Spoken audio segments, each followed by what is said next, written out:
Hi everybody, I'm back again, and I'm here with another chapter of the story. For those of you just tuning in, what I'm doing is I am currently reading my dad's manuscript. This one that I'm currently reading is called A Voice in the Darkness, and I'm on currently this is chapter 4. So we're a little ways in right now. So if you'd like to start at the beginning, it's probably recommended you start at the beginning. So go back to previous broadcasts and you can start at the beginning of the story. If you're interested in other stories, I have other stories on this channel as well. So without further ado, I'm just going to hop right into it. It's chapter 4 of A Voice in the Darkness. I've heard talk, Lord Prince, that you are planning to withhold imperial taxes. The imperial agent showed no hint of concern in his expression. I wonder. Doleg looked at him closely. I wonder where you could have heard that. The notion has not been talked about widely. The mere fact that there is such a story is cause for concern. Shall I assume you deny the allegation? No, I don't think I'll bother with the going back and forth between us, Oringfa. Paying the imperial tax demands will leave us unable to defend ourselves against the Nanissas. If the Emperor were committing sufficient troops here to do the job, that would be another matter. As it is, we have only the Imperial troops under your command. You'll forgive me for pointing out that the Imperial troops under your command have not yet taken the field against the Nanissas. The Emperor will be displeased. The Emperor's army is in the far southeast, dealing with the Gishnapets. Golani and his Nanissas are immediately on our borders. I see. Then there's little else left to say, is there? You are embarking on a dangerous course, Lord Prince. You told him you knew that already, I suppose. Doleg grinned. No, by that time he and I both weren't joking. We weren't joking around. So we're at war with the Empire? More or less. I really don't think that Oringfa is going to lead his troops out to battle against us. First thing he'll have to do is get one of my Osbands to side with him. That's the first thing we'll have to watch for. After that, it'll be some kind of sneaky trick or other. If he can manage a Pranchka, I believe he would. You're sure he can't? Borealis assures me that he has ways of keeping track of wizards in the vicinity. Oringfa has wizards in his entourage, but none of them can make a Pranchka. Padra nodded. We're not sitting around waiting for Oringfa to make the first move, are we? You have to ask, Padya? I'm hurt. Divine pair, bless Aberfa and his need for comfort. Yes, Padra looked out into the gloom. Wouldn't have wanted to do this back when the Imperial agent still lived in the middle of the barracks surrounded by his army. Next thing to do is find out how hard his troops will fight for him. Doleg made a sign, and one of his commanders sounded a whistle. It was done quietly, but in the silence of night it sounded like a shriek. 2 sentries at the door, whose job was mostly to see Oringfa's sleep was not disturbed, were totally surprised. As matters continued to unfold, Doleg suspected it was possible they didn't even recognize the sound of a Lantha battle whistle. A sudden surge of men out of the shadowed alleyways appeared to take them unawares. On the other hand, they were Imperial troops, and the sight of armed men surging toward them brought them into fighting stance, one of them taking the time to bang gently on the alarm gong with his spear butt.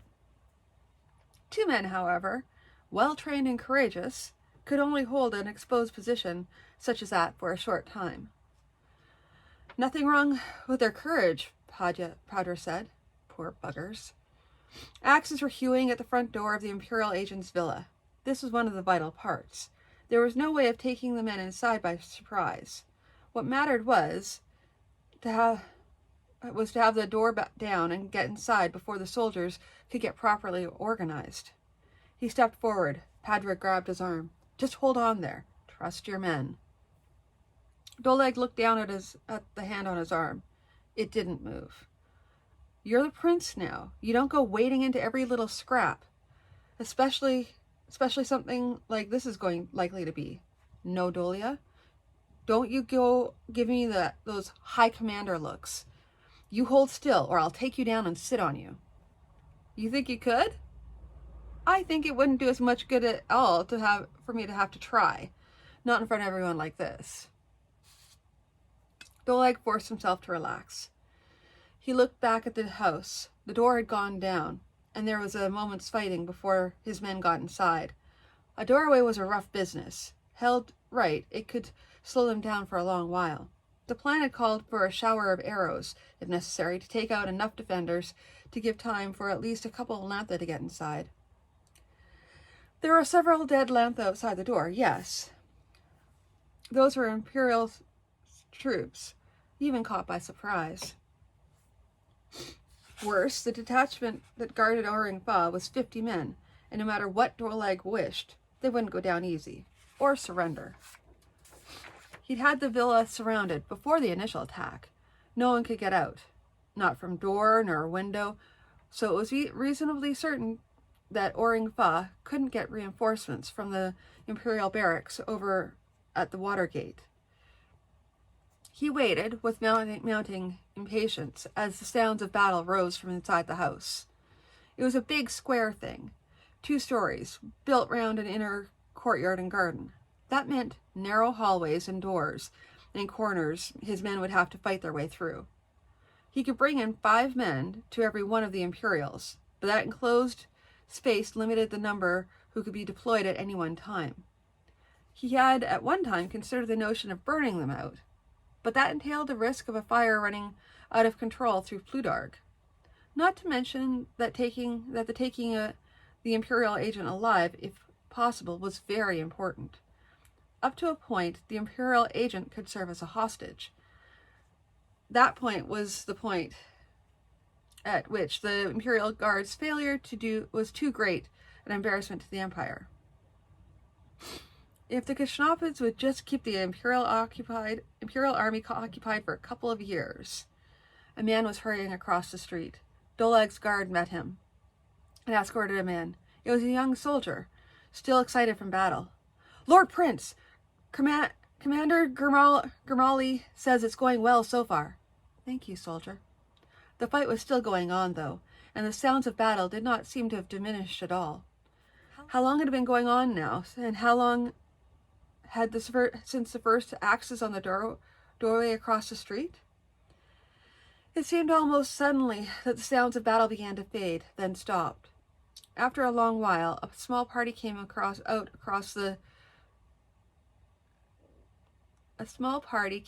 the doorway across the street.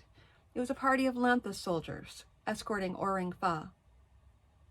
The Imperial agent had obviously dressed in haste, but he still managed to carry himself in the manner of a representative of the Emperor. Well, Lord Prince, you've declared war on the Empire. I hope you're ready for what will come. Doleg shrugged. If we continue under the Emperor, in 3 years' time we'll be in Nenessa's territory. I choose what seems to me to be a better way. He looked at the soldiers. Treat him carefully, but see that he doesn't escape. Not everything went so well. If I ever find out who warned the fleet, I'll see to it that they remember their mistake for a long time. Could have been worse, Dolia. They could have set a trap for us, cost us some men. As it was, they just stood out to sea, where we can't get at them. And they can harass our coasts with impunity? Borlos, what do you know about building ships? In one sense, Lord Prince, I know a good deal. I could, with a little effort, produce a plan for building a ship. Either a war galley or a freighter or a fishing boat. On the other hand, if it comes to solving problems that come up in the actual putting together timbers, I would be of much less help. So, well, get some plans made. I will see to finding someone with the ability to put them together. Padya, do you think we could find someone among the Imperial shipwrights willing to work for us? Padra thought a moment. Wave sufficient gold in that direction, we'll attract someone. Probably not the best, but someone. Got it. Don't wave too much gold, and don't settle for someone who figures he knows how to nail two planks together. Are you trying to make me mad? Divine parent, no. If I made you mad, you might say something insulting to me. Then, in order to protect my dignity as Lord Prince, I'd have to have you executed. And I can't imagine getting along without you. If your dignity means talking that nonsense with a stupid grin on your face, no worry. It'd be hard to insult that. You know me much too well. Maybe I should replace you with Isger, who's terribly afraid of offending me. So much so that his advice is usually just as you wish, oh terrible and mighty and fiercely dignified Lord Prince. I, on the other hand, will at least give you a couple of reasons why you might not be doing the right thing. Borlis cleared his throat. All this is fine and amusing, Osbands, but if there are no further important matters to be discussed, perhaps we should adjourn. While I am reasonably vigorous, even I need my sleep. There is one thing further. We ought not to expect that any fleet we build should be capable of fighting the Imperial Navy, not in the near future. The same as we shouldn't expect to haul some boys off the far, give them a month's training, and put them against the Imperial Army. You're right, Padra. We'll have to see what we can do without suborning an Imperial captain or two. But we still need warships, and until we can find some Imperial captain willing to shift his allegiance, we'll build what we can. Osmond's Hallraft and Isdra were seriously annoyed. There seemed little hint of the diffidence that Padra had accused them of. Lord Prince, this is a serious action to take, and done without consultation of your counselors. How are we to give you the benefit of counsel if you take such drastic steps without letting us know? Doleg leaned back a little in his chair. I regret, Osmond Hallraft, to have offended you, and you also, Osmond Isger. However, Oring Fa came to scold me for the thought of holding back imperial taxes, a matter I had merely suggested we think over and discuss. I understand how difficult things are to keep from servants, guard, and the like, and last night's action was something that the least little hint could have turned into a disaster. Therefore, I took action on my own. And I'm only allowing the possibility of talking of menials because I do need the support you command, he thought to himself. But to fight the Empire, Lord Prince, everyone knows that our troops are no match for Imperial forces. We're not fighting the Empire, Lord Hallraft, at least not yet. As for the terrible fear of Imperial troops, do you know how many Imperial troops there are in Langthwheel? Doleg took up some papers. As recent as 20 years ago, there were 5,000 in Plutarg and another 1,000 in Ondarg Clumsmouth. At that time, the garrison at Onsdarg was cut to 500, and the garrison in Plutarg was cut to 3,000. This is still enough to keep order in the land because the Imperial agent can always count on troops from several of our Osbands to support him in any trouble. Small drafts have continually taken away from Plutarg until now it's down to 600 men. The Imperial agent still depends on our fear of Imperial troops and the fact that there will always be someone to let him know just what sorts of things are being planned, and even more, there will be several Osbands willing to take the Imperial side, either from fear or jealousy or hope for favor. He paused, looking at them. It is somewhat more difficult for Oring Fa to contact people while he is imprisoned, and any less than loyal Osbands will think carefully before throwing their lot in with him. I don't think I can count on total loyalty from all, but I believe that if I move quickly enough, I can get enough support to prevent anything more than minor unrest. But Lord Prince, Isdra raved with thin hand, however it happens, we still have declared war on the Empire. The Empire is presently embroiled with the Gishnaphids. We still have some time before they can turn in our direction. At that time, we will see what we can do. It may well be that a large present to the Emperor may be sufficient. Lord Prince, it appears that you've jumped into unconsidered action without any thought for the eventual results. Doleg came to his feet, and Osban Isdra recoiled. I took action, the prince said. I took action because we were looking at being overrun by the Nanisas within 5 years. And the emperor seemed unconcerned with that fact. The action is taken, and now you will either support me or give me good advice as to how to carry on from here, or you will not. Which is it to be? He was fairly certain of which it would be. They had lived with tortoise suspicion for a long time, during which the late prince had kept careful track of which Osmonds and had how many troops at the capital at any time.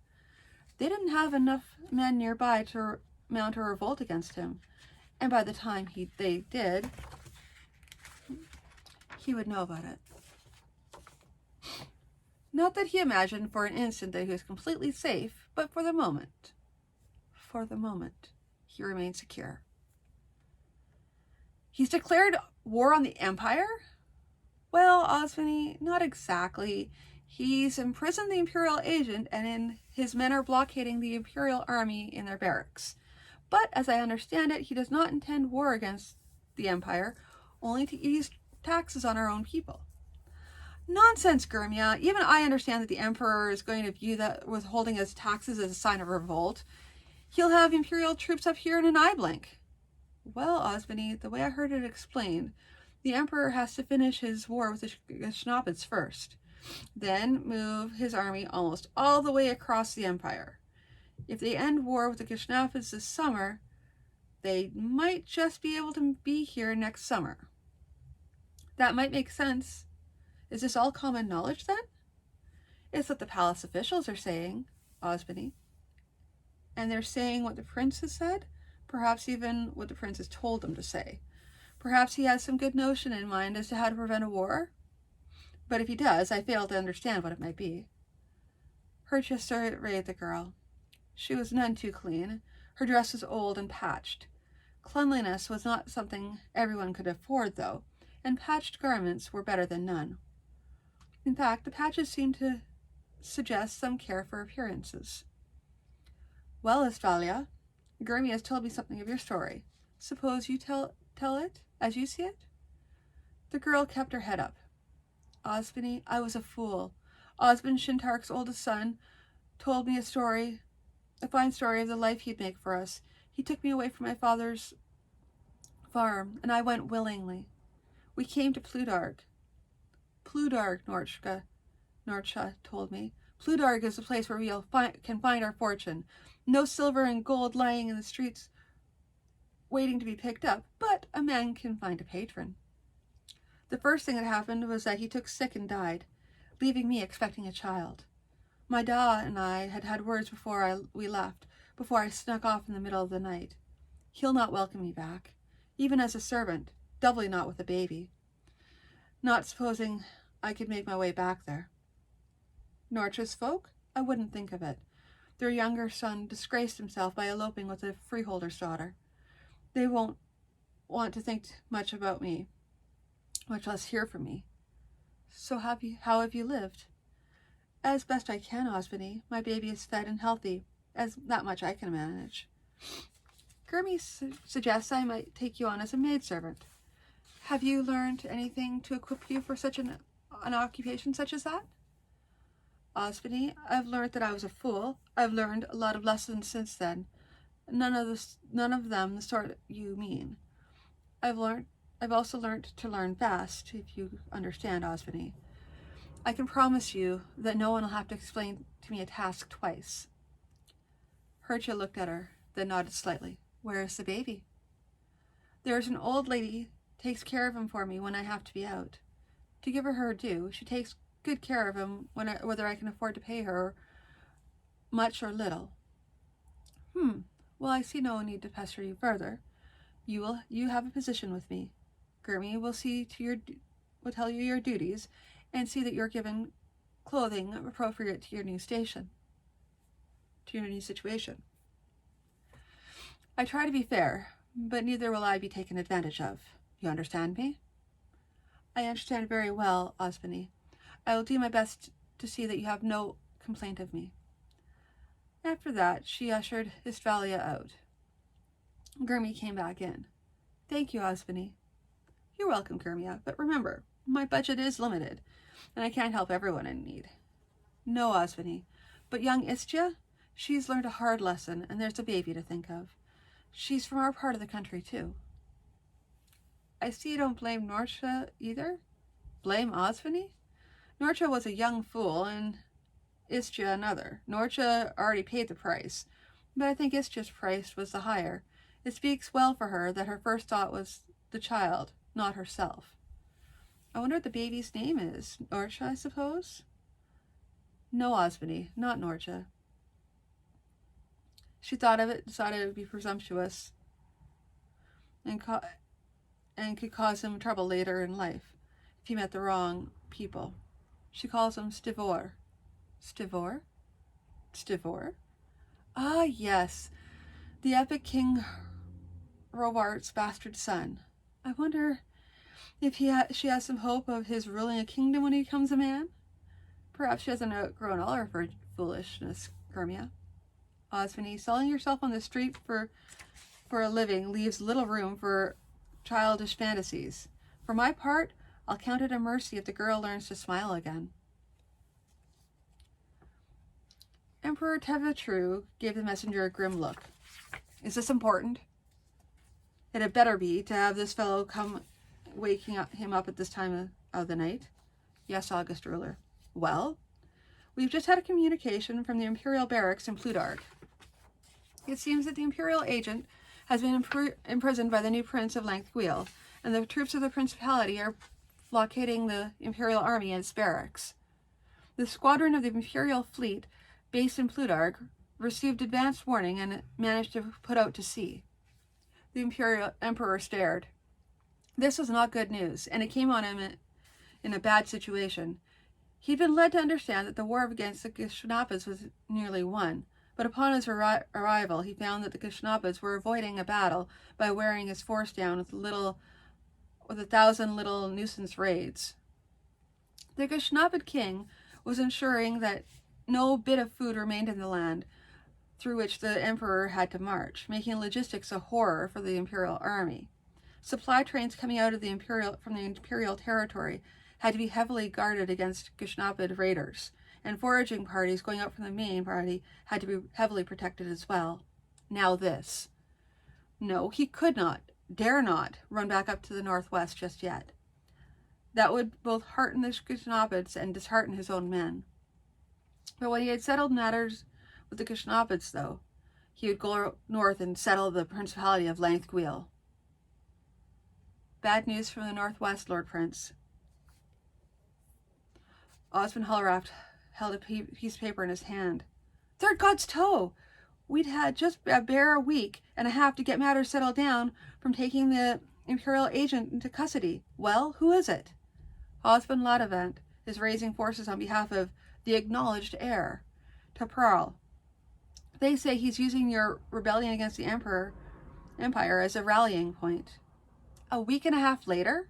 Someone is embellishing, Hallraft. A week and a half is scarce time for the news to get up to Ondard Clumsmouth, though doubtless he will use the news for that purpose. Who besides Ladavant?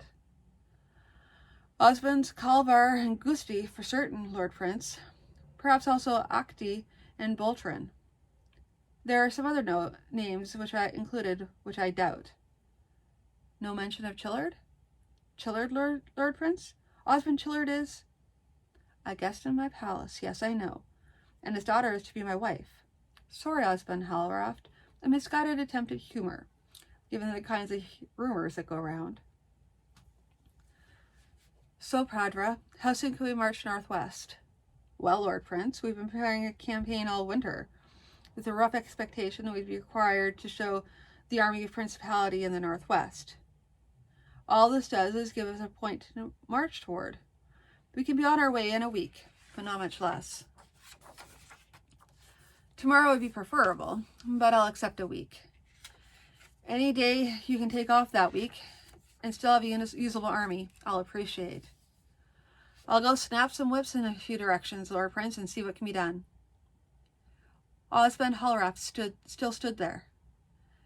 Is there anything else, Lord Hallraft? As you know, Lord Prince, my own lands lie in the northwest. I would ask permission to ride with you?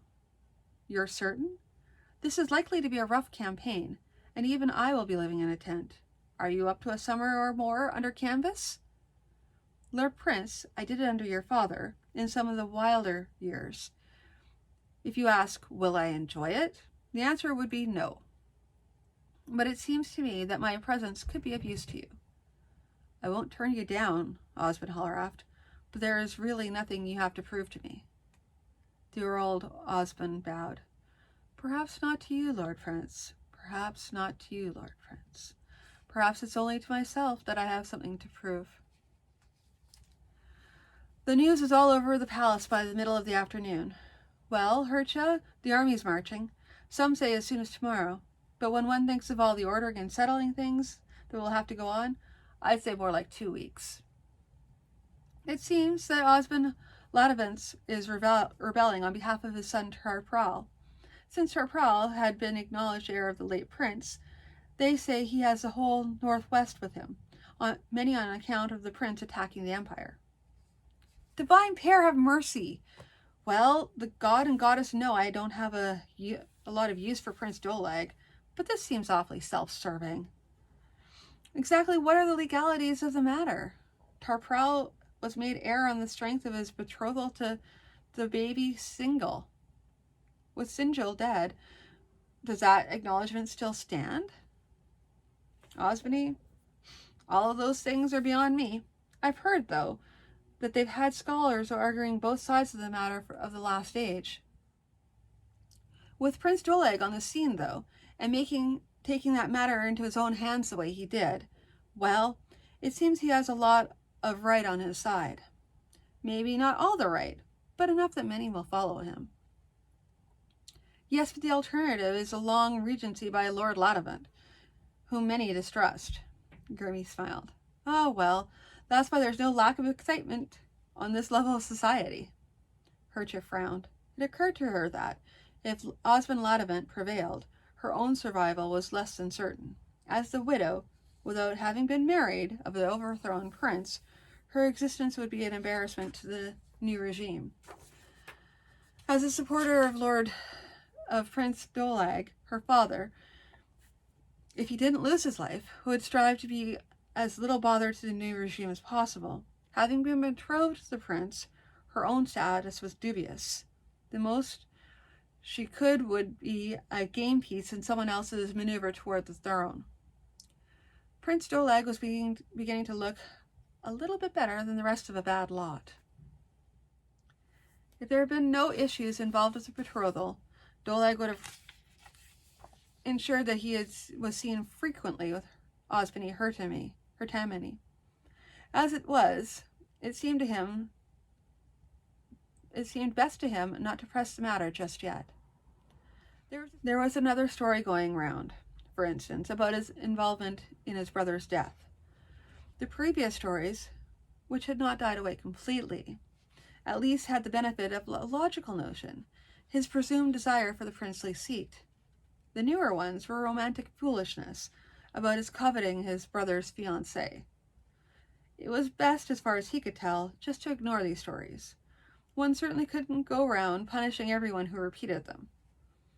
He once mentioned to Padra, "You know, if we were to assess 1 silver imperial fine for everyone against everyone uttering such tales, it wouldn't stop them, but it would probably supply our military budget for a year." Padra grinned. The trouble with that is, if the stories started to flag, you'd be out in the wine shop starting more of them just to keep the funds coming in. At any rate, here he was, the night before the campaign, sitting at a dinner with his betrothed, as well as most of the Osmonds and their wives, present in Plutarch. Hertamini had clearly accepted the situation, at least to the point where she could speak civilly to him, and even occasionally smile at one of his witticisms. On his own part, he'd come to understand that she was quick-witted and understood a good deal. Likely even a good deal more than she let on. Not only that, she had a good heart. One of the stories around the palace was one how she had taken a woman of the streets. A woman had been brought to the city and deserted by some lord, according to one version, or widowed according to another, leaving her with a baby to care for. There was, of course, some people who had to think the worst, a version that the woman being a secret lover of Doleg's, who was forcing his betrothed to look after the woman and the baby. He smiled briefly at the thought of trying to force Hertia to do anything. He did not try to force his conversation on her, having already discovered that it was uncomfortable for her. The time was going to come, though, when, comfortable or not, they would be forced together. At the end of the evening, she turned to him and asked, "You march tomorrow?" "Yes, early." That seemed very brusque, so he added, "And no more than 2 days later than I had hoped to." "Come back safely." "I hope to." He found himself wishing her expression were more than simply what she was expected to say. So this one is a little bit shorter than the last one, but you know, things are growing, everything's mounting a bit. Again, I mean, there's like some parts of the story that I want to embellish a bit, and this is probably the area where it's just a little thinner than I would like, compared to the other few chapters that were like much more bulky and took a lot longer to read because there was just so much more to it. I'll see, but as far as editing goes, it's going to be more of a structural edit to add in more pieces and more scenes, but to add to the story and not really to restructure the story, because the overall story is pretty interesting. Anyway, that's my opinion. So until next time, I will talk to you later. Have a good night.